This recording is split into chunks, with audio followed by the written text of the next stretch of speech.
Oi galera, tudo bem? Hoje nós estamos aqui para fazer uma revisão sobre a independência da América Latina, né? Nós sabemos que a América como um todo ela já foi colônia dos países europeus. O Brasil foi colônia de Portugal, a América Latina, com exceção do Brasil, foi colônia da Espanha, e a América do Norte, hoje os Estados Unidos, foram colônia da Inglaterra, né?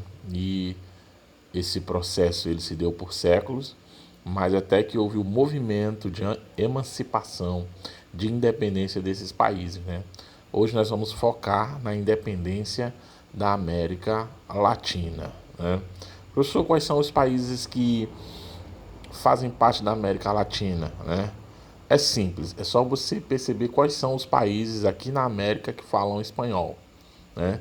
Falou espanhol, pertence à América Latina, juntamente com o Brasil. O Brasil é a exceção porque fala o português, né? Mas com exceção do Brasil, os países de língua espanhola, que falam o espanhol, compõem essa América Latina, né? Que era dividida em duas, a América Portuguesa e a América Espanhola. Hoje nós vamos tratar da independência da América Espanhola.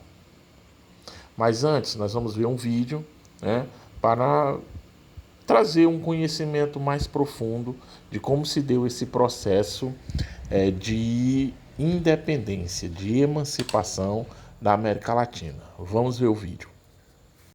Olá pessoal, hoje nós estudaremos um assunto bastante interessante, a independência da América Espanhola. Talvez você já tenha se perguntado alguma vez por que grande parte da população da América fala espanhol. Bom, isso se deve ao fato de que no passado essa região foi dominada em sua grande maioria pelos espanhóis. Os espanhóis tinham grande quantidade de colônias na América. Então nós iremos agora resumir um pouco sobre esse processo de independência.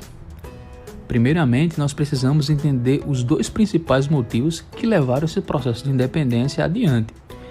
Os habitantes da colônia, em sua maioria, já estavam se sentindo chateados por conta da forma com que a metrópole, que nesse caso era a Espanha, dominava e controlava o território americano, as suas colônias. Um outro importante fato é que muitos líderes desses movimentos de independência acabaram aceitando as ideias iluministas que vinham da Europa e também observavam o processo de independência ocorrido em países como o Haiti e os Estados Unidos. Como eles viam esses países se tornarem independentes e viam que esse processo era algo positivo e possível de acontecer, eles também buscavam conquistar a sua independência. Antes de falarmos especificamente sobre o processo de independência na América Espanhola, nós precisamos falar um pouco sobre a sociedade na América Espanhola. Então, a sociedade na América Espanhola estava dividida em grupos sociais. Quem ocupava o principal posto, o que tinha mais poder, eram os chapetones. Essas pessoas eram aquelas que eram nascidas na Espanha e eram levadas para a América para trabalhar exercendo cargos importantíssimos. Já os crioulos, eles eram filhos de espanhóis, só que nascidos na América. Esses não podiam ocupar certos cargos que eram destinados especificamente aos chapetones, o que acabava gerando um certo desconforto e um certo atrito entre os crioulos e os chapetones. Além desses dois grupos, também existiam os mestiços, que eram filhos de espanhóis e de indígenas nativos da região. Também existiam os indígenas e os africanos que viviam nessa região. Esse grupo de pessoas formavam a sociedade e os grupos sociais na América Espanhola. É importante destacar que, além daqueles dois motivos que levaram o processo de independência da América Espanhola adiante, outro motivo importante também incentivava esse processo de independência. Já que a Espanha dominava suas colônias na América, essas colônias elas não tinham a liberdade econômica de fazer transações comerciais com outros países. Ela ficava limitada à vontade e à ordem da metrópole, que era a Espanha. Então isso deixava muitos comerciantes dessa região extremamente chateados e irritados, o que impossibilitava também o seu crescimento. Esse foi um dos motivos que levou muitas revoltas e que incentivou também o processo de independência. É importante deixar bem claro que esse processo de independência na América Espanhola não foi algo tão simples. Essas guerras e disputas demoraram um bom tempo até que se fosse conquistado de fato a independência dessas regiões. Nós iremos falar agora sobre o processo de independência do México. A região do México era uma região que era bastante populosa na América Espanhola, e essa região se chamava o Vice-Reino da Nova Espanha. Nesse processo revolucionário e busca pela independência, quem estava à frente desses movimentos eram os crioulos, que buscavam de fato sua independência e buscavam também o crescimento econômico nessa região. Quem esteve liderando esse movimento no início foi o padre Miguel Hidalgo, em 1810. Ele era a favor dos ideais liberais e buscava de fato conquistar a independência dessa região, principalmente dos grupos mais humildes da população que sofriam bastante com o poder e o controle dos espanhóis. Porém, o padre Hidalgo acabou sendo julgado e foi executado em 1811. As lutas por independência no México continuaram e a liderança agora passou para o padre José Maria Morelos. Porém, o padre Morelos também foi executado em 1815. Depois disso, a luta pela proclamação de independência do México passou a ser cada vez mais complicada, ganhando um caráter de guerrilha. O México só veio atingir o seu objetivo e conquistar a independência de fato em 1821. No restante da América, o processo de independência também ocorreu semelhante ao México. Na América do Sul, muitas regiões começaram a conquistar sua independência. Um dos importantes líderes do movimento de independência na América do Sul foi, sem dúvida, Simón Bolívar. Simón Bolívar lutava pela independência das regiões norte da América do Sul e conquistou a independência de importantes regiões como o Equador, a Colômbia, o Panamá e a Venezuela. Nesse processo de independência, a gente chama a atenção para a região do Uruguai, que passou a ser dominado pelo Brasil justamente nesse período e foi anexado ao território brasileiro, sendo chamado de região da Cisplatina ou província da Cisplatina. Essa região só obteve a sua independência de fato em 1828, após uma negociação entre o Brasil e a Argentina. Após o processo de independência, algumas ideias de unificação das novas nações na América surgiam. Porém, essas ideias ficaram apenas no papel. Como podemos observar, a América Espanhola ocupa um vasto território americano. Por isso, talvez, a unificação dessas regiões se tornava algo difícil ou até impossível. Espero que esse breve resumo tenha ajudado a você a entender um pouco sobre o processo de independência na América Espanhola. Esse processo que não foi tão simples, mas que acabou alcançando seu êxito e tornando essas regiões definitivamente independentes da Espanha. Até a próxima, pessoal. Um forte abraço.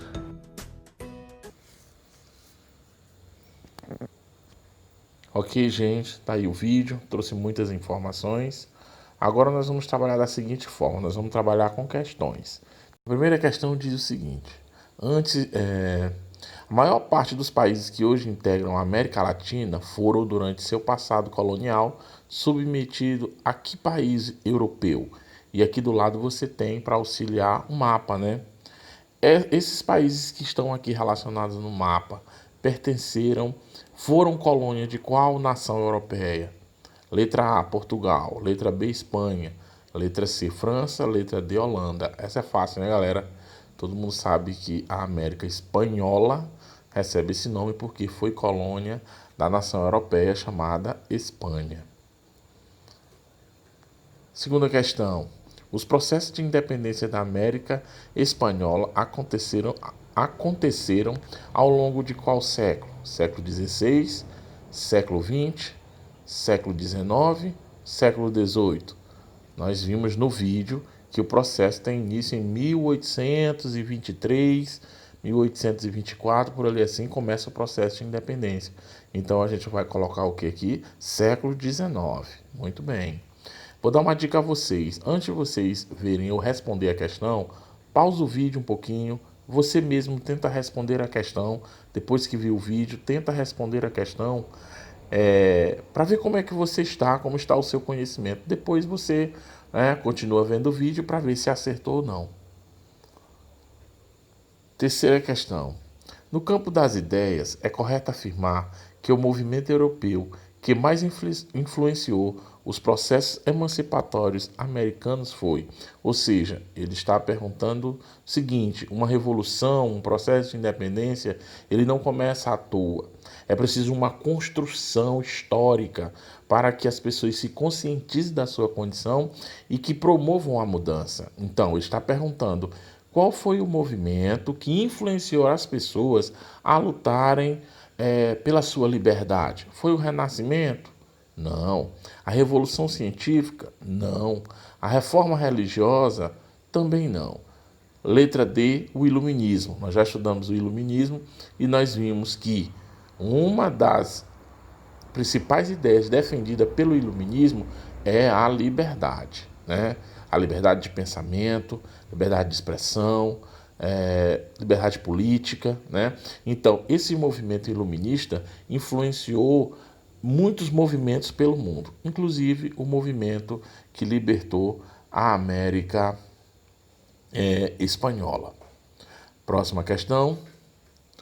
A colonização da colônia espanhola nas Américas, desdobramento da expansão ultramarina europeia do início dos tempos modernos, teve por base práticas econômicas mercantilistas e se estruturou a partir de, vamos lá, está perguntando, quais são as características econômicas que você pôde perceber ao estudar como era a vida nas colônias espanholas?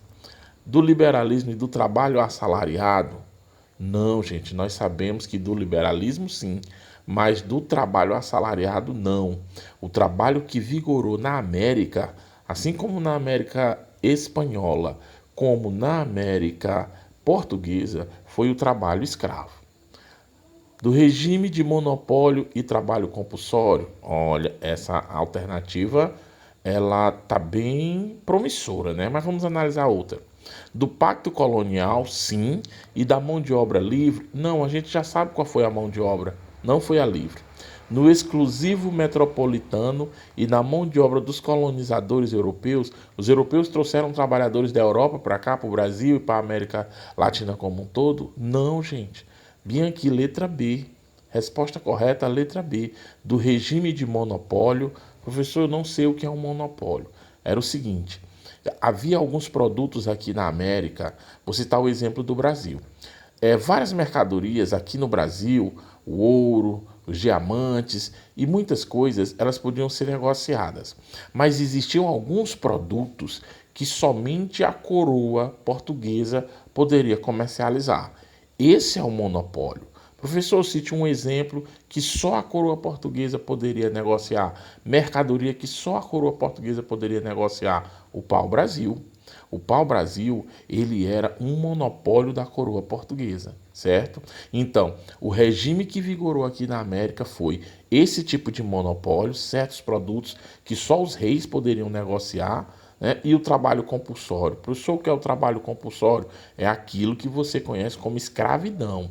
O que é compulsório? É a coisa obrigada, né? Quando alguém diz, isso aqui é compulsório, ou seja, você é obrigado a fazer, né? No caso, o trabalho compulsório é o trabalho escravo. Sobre a administração espanhola na América, é correto afirmar que a colônia foi dividida em vários vice-reinados que estavam submetidos à autoridade do rei espanhol. Nós vimos isso no vídeo, não vimos? Lá a gente sabe que a América Espanhola foi dividida em 4 vice-reinados. Mas vamos ver as outras. Os colonos sempre foram livres para administrar a colônia a partir de seus interesses. Vocês acham que isso procede, gente? Os colonos tinham liberdade para fazer o que queriam nas colônias? Lógico que não. Havia unicamente uma sede administrativa em Buenos Aires. Não, a gente já sabe que eram quatro sedes administrativas. A colônia foi dividida em vários vice-reinados que se autorregulavam economicamente, o que não estava ligado de forma alguma às decisões políticas do rei espanhol. Olha o que a questão está dizendo, olha o que a alternativa está dizendo, que as decisões eram tomadas aqui na América Espanhola e o rei não tinha nenhuma participação.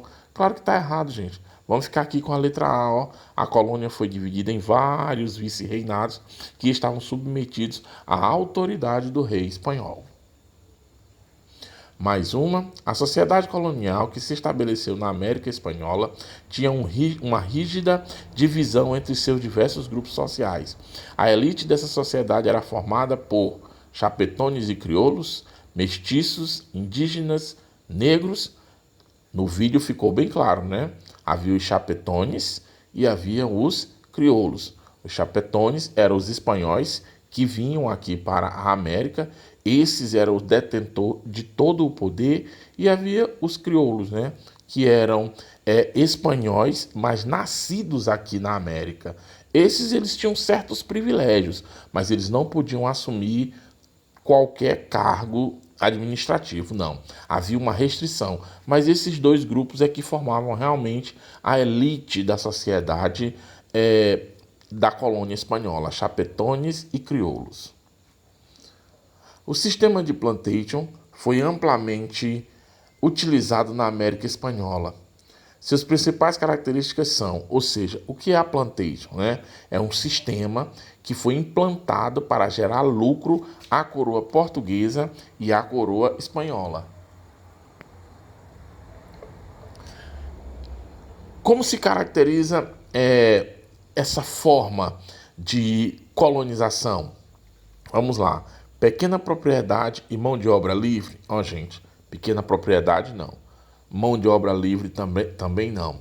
Nós já estudamos, nós sabemos que tanto no Brasil, na América Portuguesa, como na América Espanhola, o que se tinha eram grandes extensões de terra, não é isso? Com mão de obra escrava. Então a letra A está fora. Produção voltada para o mercado interno e uso de mão de obra escrava. O uso de mão de obra escrava, aqui você pode até se enganar, mas perceba que aqui o começo está errado. O produto que era produzido aqui nas Américas não era para o mercado interno. O açúcar, o algodão, depois a questão do o ouro, o diamante, a prata, tão famosa na Argentina e em outras regiões da América. Esses produtos não eram para ficar aqui, não. Esses produtos eles tinham como destino a Europa, né? Então aqui a letra B, uma parte da afirmativa está correta e a outra está errada. A produção voltada para o mercado local e, portanto, havia uma extensa multiplicidade de produtos agrícolas cultivados. Bom, aqui também um outro erro, né? Produção voltada para o mercado local. Não. Mas não havia uma produção para o mercado local? Havia sim, as pessoas precisavam comer. Mas a grande produção não era voltada para o mercado local. Uma prova disso é o açúcar produzido no Brasil. Ele não ficava no Brasil, ele era levado para a Europa. E lá vendido e enriquecia os reis de Portugal e da Espanha. Olha só, a letra D é bem interessante. Grandes extensões de terra, produção de um único gênero agrícola voltado para o mercado externo e uso de mão de obra escrava. Perfeito, né? Isso aqui é a cara do Brasil colonial. Grandes fazendas produzindo um único produto, ou seja, teve uma época que era açúcar, depois foi o café e depois o algodão. E todo esse produto, café, açúcar e algodão, era voltado para onde? Para a Europa, para satisfazer as necessidades da Europa. E qual era o trabalhador que fazia todo esse trabalho? Era mão de obra livre? Não, mão de obra escrava. Letra D, resposta correta. Dentre os fatores externos às Américas que exerceram influência significativa no seu processo de emancipação, podemos citar, ele está perguntando, qual desses eventos aqui que aconteceram fora da América ajudou de uma certa forma a América a se tornar independente? A invasão de Napoleão à Espanha, o Tratado de Tordesilhas, a presença de Cristóvão Colombo na colônia, a aliança militar entre a Inglaterra e Espanha. Bom, o único que faz sentido aqui é a letra A. Quando as tropas napoleônicas invadem a Espanha vai ter que lutar contra Napoleão. Uma vez que ela teve que concentrar os seus esforços contra Napoleão, ela não teve mais como cuidar de suas colônias. E os colonos, aproveitando dessa brecha, começaram a lutar pela sua independência. Então, qual é o evento histórico que, de uma certa forma, aconteceu fora das Américas e que, de uma certa forma, ajudou a América Espanhola a se libertar. A invasão de Napoleão à Espanha. Ok? Ficamos por aqui, tenham todos uma boa tarde e até o nosso próximo encontro.